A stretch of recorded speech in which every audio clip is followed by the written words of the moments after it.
Bonsoir Stéphane, Bonsoir Pierre-Antoine. bienvenue pour un nouvel épisode de Regard Libre. Ce soir, je voudrais parler avec toi d'un article de Julia de Funès qui revient sur le port du masque obligatoire.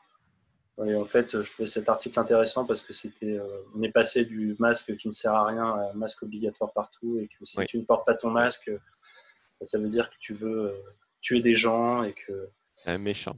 tu es un méchant.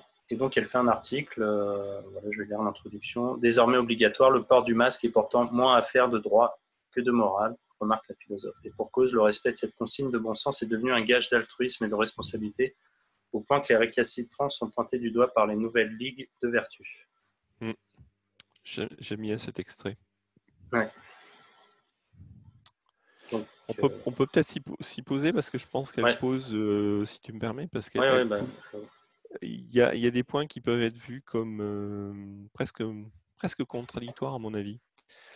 Euh, Parce qu'elle dit le respect de cette consigne de bon sens. Donc ouais, toi, elle pose tout de déjà, ouais, suite. Toi, elle pose tout de suite de dire le cadre. mettre un masque quelque part, c'est du bon sens. C'est vrai, le masque, on les a pas attendus. C'est quelque chose qui existe depuis Ouais. très longtemps. En chirurgie, ça existe depuis très longtemps. Donc, c'est pas quelque chose de nouveau. Ce qui est bien évidemment nouveau, c'est qu'on l'applique systématiquement aujourd'hui dans la rue, à tout le monde, etc. Mais l'idée de mettre un masque dans certaines conditions où il est pour se protéger, effectivement, est une consigne de bon sens. Donc, elle ne revient pas. Je trouve ça intéressant. Toi, elle dit pas le masque est une connerie. C'est pas ce qu'elle Ouais. dit. Elle parle bien évidemment de l'obligation déjà de le porter, désormais obligatoire au début. Ouais. Donc elle met quelque part en opposition la démarche de bon sens. Et forcément, si c'est une démarche de bon sens, pourquoi il y a besoin qu'elle soit obligatoire? C'est Ouais. ça je Ouais. crois qu'elle commence à mettre en équilibre, à mon avis, hein. Et puis, après, elle passe bien sûr sur l'altruisme et la responsabilité. Elle dit, ah ben voilà, le respect, c'est bien. Ceux qui respectent le masque maintenant sont des gens altruistes, pensent aux autres, Ouais. etc. Et les récalcitrants sont des connards. Mais justement, c'est pas si simple. La question de fond, telle que je la lis, moi, c'est peut-être une consigne de bon sens, mais si c'est une consigne de bon sens, elle est conditionnée au bon sens. Elle n'est pas obligatoire parce que sinon, ce serait pas du bon. Il n'y a pas besoin de faire. Ouais. Quand c'est bon, tu vois, si c'est obligatoire, c'est qu'il y a quelque chose qui cloche dans le bon sens. Là. Et dans ce cas-là, pourquoi on va pointer du doigt les gens qui ont un comportement simplement de bon sens? On est récalcitrant. Et moi, encore une fois, je l'ai vécu encore aujourd'hui, et très clairement. Dans un train, je n'ai pas mis masque, ostensiblement. J'ai un imbécile qui est venu m'en proposer un, et j'ai dit merci, non, non, je me suis fait machin. Je dis mais non, mais je suis pas malade, j'ai pas peur de vous, tout va bien. Et le mec, ah mais c'est à cause de vous qu'on va Ouais. encore être confiné. Mais j'ai Confiné. dit non, c'est pas à cause de moi, c'est les gens qui nous confinent, ce sont eux qui. Pourquoi ils ont besoin de nous confiner puisqu'ils nous donnent des masques? Et là, il s'arrêtait. Parce Ça a que été, ouais, bah oui. pourquoi ils ont besoin de nous confiner puisqu'ils nous donnent des masques? Ouais, on verra. On verra ce qui se passe. On continue. Ni beau à l'œil, ni agréable au toucher, le masque n'existe que par ses avantages utilitaires. Il est tout entier englouti dans son usage. Cet usage est plein de signes. Bon, ça, je vais passer. Bon, c'est un peu. Ce rempart de papier nous montre toute la théâtralité qui se joue à visage découvert. Il nous étouffe bien qu'il nous libère d'habitudes convenues. Parce que le visage n'est plus nu, il en devient paradoxalement plus vrai. Moins de contenance nécessaire, moins de sourire factice, moins de salutations labiales. Nous voilà désengourdis de certaines convenances dont le masque nous autorise enfin, et sans gêne le refus. Ça, je pense que je trouve ça intéressant, tu vois. Moi, sincèrement, au-delà de trucs, moi, c'est sincèrement quelque chose qui me gêne. Il fut un temps où on en parle moins maintenant, mais combien de fois on a râlé sur les ports de voile, hein, il n'y a pas si longtemps, hein, et notamment parmi les arguments qu'il y avait contre le port du voile chez les femmes, c'est que On notamment ne on ne voit les pas le voit pas, visage. on ne les voit pas, on ne les reconnaît pas, on ne les reconnaît pas. Et comment tu peux avoir une relation avec quelqu'un que tu sais pas à qui tu parles, donc tu sais pas si c'est quelqu'un d'autre, tu sais pas quel degré de confiance tu peux avoir. Pourquoi on a le dévisage en général découvert? Justement pour se faire reconnaître à l'autre. Et en étant reconnu par l'autre, l'autre va dire ah oui, celui-là je le connais pas, et adapte son comportement en termes de confiance, notamment en fonction de ça. Là, tu peux éventuellement arriver à les reconnaître, mais tu n'as effectivement pas tous les signaux, tu vois pas le sourire ou pas. Ça change profondément les modes de relation, au-delà de toute considération sanitaire. Ouais. Et c'est très étonnant que des arguments qui ont eu pour des raisons, on va dire, religieuses ou autres, on n'en entend pas du tout parler ici. Mais moi, je dis, le port du masque, et c'est bien ce qu'elle dit, ça change fondamentalement les relations entre les gens. Comment on fait Ouais. pour être sincère dans nos relations avec un masque? Ouais. Et c'est vrai que pour le sujet du voile islamique, je m'étais fait la réflexion, c'est enfin, comment ils peuvent dire que non, il faut que le voile doit être interdit parce qu'on voit pas le visage et en même temps après nous imposer le port du C'est masque. Il n'y a totalement incohérent. Hmm. aucune cohérence. Oui, mais parce que le voile, on y associe soi-disant une dimension religieuse. Et là, c'est en fait, on tombe dans le sanitaire. Mais ce qu'elle a raison de rappeler, c'est qu'en fait, en termes de relations, dans les deux cas, ça change profondément les relations. C'est ça, pour moi, c'est un point socialement qui est important. On peut plus faire les mêmes niveaux de confiance qu'on pouvait avoir avant. Mm. Je t'en prie. Allez. Ouais, oui, oui, non, mais c'est sûr. Euh, T'imagines une société demain où on a en permanence tout le temps le masque, mais comment on va, ça va être, il va falloir trouver de nouvelles techniques pour communiquer. ouais, le langage des signes peut-être. Ouais. Et on continue. Donc le masque nous montre une tendance humaine, trop humaine, à faire passer pour un souci des autres une inquiétude personnelle. Oui. Combien d'hypocondriaques souffreteux transforment-ils en responsabilité sociale leur trouille individuelle? J'adore cette question. C'est faire preuve d'humanité que de protéger notre système de soins et nos aînés, entend-on claironner régulièrement. En fait, c'est initialement pour ce passage que je voulais en parler parce que je le trouvais très juste, très pertinent. Cette phrase, justement, nous Les dit que, hypochondriaques. oui, voilà, que en gros, il faut penser aux autres, mais enfin, et qu'on mettrait notre confort personnel avant le leur, mais c'est que en fait, eux veulent que leur confort passe avant le nôtre, au final, quand ils nous font Oui, mais c'est exactement ça. Moi, le Luluberlu qui m'a agressé dans le train, c'est exactement ce qu'il m'a dit. C'est à cause de gens comme vous qu'on va être Ouais, confinés. Mais donc en gros, toi, tu as peur. Alors, tu n'as peut-être pas peur du truc, mais tu as peur d'être confiné. Et tu vas m'agresser à moi à cause de ça. Mais c'est pas moi qui te confine, c'est l'autre imbécile. ouais, Agresse le mec qui te confine. Moi, j'y suis pour rien. ouais.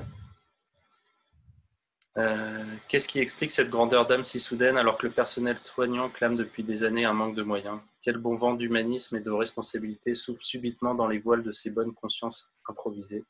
Jamais les mots ne sont aussi grandiloquents que lorsqu'ils cherchent à faire passer pour force ce qui n'est que faiblesse, pour l'universel ce qui n'est qu'individuel. Au nom du bien public, le mal privé. L'inversion morale est facilement démasquée. C'est tout à fait juste. Les gens ont peur. On a mis la peur aux gens. Et ils vont pas avouer qu'ils ont peur. Et par contre, c'est le phénomène de collabos et autres. C'est j'ai peur, mais je vais pas le dire. Alors par contre, je vais dénoncer l'autre qui lui n'a pas peur. Ouais. Et, et c'est assez enfin, moi j'ai l'impression de vivre en fait une expérimentation de totalitarisme Ah mais c'est clair, grandeur nature où en fait on c'est se rend clair. compte que tu sais quand après coup après la deuxième guerre mondiale on disait ah, vraiment les collabos moi j'aurais été un résistant tout ça et que tu vois en fait que tous ces mécanismes se mettent en place de manière hyper naturelle, que personne ne dit rien, que personne ne proteste, Oui, tu te dis en fait oui, bon enfin, ça arrive oui, demain ça recommence pareil quoi. oui. Et franchement, tu vois, j'ai été très, très. Je prends pas depuis quelque temps, je prends pas trop le train, quoi. J'ai pris le train cet après-midi, à la Défense, hein, je Ouais, précise. Pas bondé, machin, mais quand même avec quand même du monde, hein. À la Défense, c'est quand même encore du monde. J'étais, je pense, seul dans le train à oser ne pas porter. Alors, bon, les gens m'ont regardé, machin. Il n'y a ouais, que celui-là qui m'a agressé. Mais ce qui m'a frappé, justement, c'est d'avoir été d'avoir été le seul. ouais, Et donc, tu te dis, mais quand même, tous ces gens, qui finalement rentrent dans le truc et portent le masque. Il n'y en a pas un qui ose de contester le truc, quoi. C'est très, très frappant. C'est très frappant. Ouais. J'étais l'exception alors que j'aurais dû être la règle. Ouais. Derrière le masque obligatoire se glisse la substitution du légal au conforme. Le légal porte sur le juste, le conforme porte sur le bien. Ne pas porter de masque n'a rien de juste ou d'injuste en soi, c'est une faute par rapport à une attitude attendue. À travers ce recours au droit, c'est la contrainte d'une conformité à réaliser qui se joue. En un mot, on fait d'une norme une procédure, du bien une législation. Si les lois sont là pour nous protéger de l'injustice des autres et protéger les autres des injustices que nous pouvons commettre à leur égard, toute irruption du raisonnement moralisateur qui dépasse le concept d'injustice perpétrée contre autrui constitue toujours une agression contre la liberté, rappelait Hannah Arendt. Autrement dit, l'État n'a pas à contraindre les citoyens pour leur propre bien physique ou moral. Quand la justice se retourne en morale, la bonté despotique n'est pas loin. Ça, je pense effectivement le point le plus important de l'article, et je remercie Julia sur ce point-là. Malheureusement, je pense que cette tendance, elle dépasse largement le phénomène du masque, même si je suis complètement d'accord sur le masque. C'est cette conformité du bien par le légal qu'elle dénonce ici, on le voit dans tous les domaines. Il faut être conforme au sens, il faut suivre les lois, etc. Combien d'entreprises passent une énergie hallucinante à être conformes? Combien de restaurants aujourd'hui continuent à ouvrir, mais restent ouverts à condition de respecter le truc, parce qu'il faut être conforme plutôt que d'aller contester les lois imbéciles qu'on nous oppose. Donc, elle dénonce ici sur le masque cette tendance au conforme qu'elle évoque, mais je crains malheureusement que c'est quelque chose qui nous est tombé dessus depuis très très longtemps, au moins 30 ou 40 ans, et qui est fondamentalement le rouleau compresseur sur tous les domaines qui va nous écraser malheureusement. Et il n'y a personne qui conteste ce phénomène-là, le phénomène de je fais la chasse au risque et je m'assure d'être conforme parce que si je suis conforme, on me fiche la paix et j'avance. Alors que non, justement, au contraire, on se met de plus en plus, Le bâton dans les roues en permanence. oui, dans un corner, dans un coin où on a de moins en moins d'espace. C'est exactement l'inverse qui se passe. On suppose, comme elle dit, on suppose que le conforme est le bien, alors qu'en général, s'il y a c'est un peu ce qu'on disait tout à l'heure, s'il y a du légal par opposition à du bon sens, je pense que c'est un point important ça. S'il y a du légal par rapport à du bon sens, c'est que le légal est moins légitime, Oui, moins légitime. moins valable que le bon sens. Sinon, il n'y aurait pas besoin du légal qui vient s'imposer au bon sens. Tu vois ce que je veux dire? Tu Oui. vois? Je sais pas, moi je vais prendre un autre truc, c'est si on demande à avoir une limitation de vitesse sur la route, alors que normalement les gens vont à un moment donné vont peut-être rouler plus vite, mais à un moment donné trouveront une limite eux-mêmes, par eux-mêmes, peut-être pas la même, mais c'est-à-dire que forcément les gens à un moment donné vont adopter une vitesse, je ne sais pas laquelle, mais parce que c'est juste leur attitude, la circulation, pourquoi on s'arrête sur les bouchons. Il y a tout un tas de choses qui font que, par bon sens, les gens vont réguler leur vitesse. Je ne dis pas que c'est bien, c'est mal, c'est juste comme ça. Mettre un légal par-dessus, c'est justement gommer ce mécanisme de bon sens. Donc, le légal par rapport au bon sens, c'est toujours une réduction.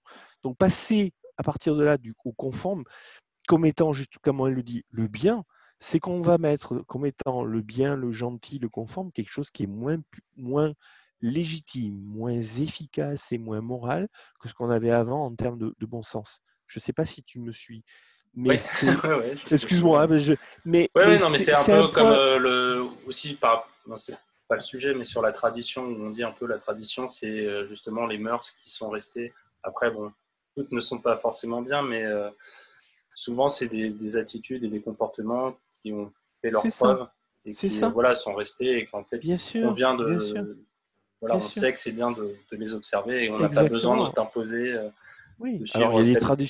Oui, il y a des traditions imbéciles parce qu'il y en a. Hein. oui, Il y a des, bah oui, il y a non, des- mais c'est ce que je dis. Hein. il y a, Je dis pas voilà, qu'elles il y sont a des toutes bien, mais c'est qu'il traditions y a c'est un mécanisme qui existe justement de régulation naturelle. exactes. beaucoup de traditions qui nous sont arrivées, effectivement, nous sont arrivées parce qu'elles ont montré que socialement, elles avaient une valeur. Donc c'est vrai, c'est pour ça qu'on parle de bon sens. Ouais. Donc, le point qui est important, c'est mettre du légal par-dessus, à de très rares exceptions près, est toujours une perte par rapport au bon sens. Toujours. Ok. On continue. Nous assistons progressivement à la satanisation de tous ceux qui n'entrent pas de bon cœur au bal masqué. Derrière cette ostentation de morale, les bons individus avancent masqués. Le masque devient une marque de distinction morale, l'Olympe des sentiments élevés. Les différences de vertu, de valeur, de niveau de conscience semblent poindre le bout du nez masqué. Il y aurait des consciencieux et les inconscients, les responsables et les égoïstes, comme des petits tribunaux individuels ayant désormais pour eux le grand appareil judiciaire, toute une meute de petits Savonaroles, éprise d'une fringale croissante d'accusations et de délations, s'avère prête à épingler celui ou celle qui aurait encore l'effronterie du moindre écart. Aussi assistons-nous progressivement à la satanisation de tous ceux qui n'entrent pas de bon cœur au bal masqué.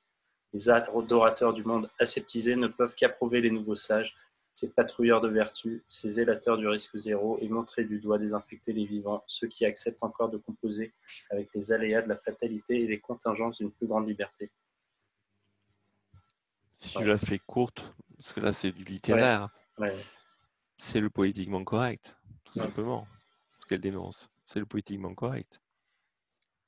Et C'est ça. allié à la justice, enfin, au bras de l'État aussi un peu. C'est ça. Ah oui, oui, Non, là ouais, c'est, on est dans le domaine du sanitaire, on applique du politiquement correct dans le domaine du sanitaire en s'appuyant en fait sur un truc qui relève justement de la justice, enfin de soi-disant de ouais, justice et de morale. Voilà, on mélange tout ça, mais clairement, fondamentalement, on a rendu un sujet sanitaire qui donc ne relève pas de la justice justement. On l'a rendu politiquement correct pour chasser trier les bons et les mauvais. ouais. Le pouvoir devient plus anonyme, plus fonctionnel, il se désindividualise au fil des mois. Il perd en fascination des esprits ce qu'il gagne en pénétration dans les vies. Enfin, une nouvelle anatomie politique se dévoile, la transcendance symbolique laisse place à l'immanence pragmatique. Le temps est moins à la puissance du suzerain, à la cour du Louvre, aux fastes et aux excès qu'à l'efficacité des normes. Les cérémonies sont réduites au profit des surveillances, les commémorations limitées au nom de la précaution. Le pouvoir devient plus anonyme, plus fonctionnel. Il se désindividualise au fil de l'eau. Si mettre un masque est aujourd'hui une pratique légitime, obligatoire et admise dans les consciences, admettre les mascarades qui s'y jouent en est une autre. Voilà. L'article est fini. C'est un thème sur lequel revient souvent Julia de Funès, notamment le principe de précaution. Elle est Oui, elle est fortement déjà venue opposée. sur le sujet Elle aussi. est fortement opposée au principe de précaution. Donc là, elle tourne. Mais bien sûr, justement pour dénoncer comment dire, la déresponsabilisation et bien ce qu'elle dit sur la norme, c'est le pouvoir ne pouvant plus légitimer justement quoi que ce soit, ne peut pas être légitime puisqu'il n'est plus dans le domaine du bon sens, il ne respecte plus les gens en tant que tels, il est donc forcément formel, c'est ce qu'on dit tout à l'heure, il est sur les normes et donc c'est des cases à cocher, etc. Il y a des choses, il y a des biens, il y a des pas biens, c'est une machine et quelque part c'est la même chose que le soviétisme et ce genre de choses, quoi. Tu es conforme, tu as fait les trucs qui vont bien, tu as coché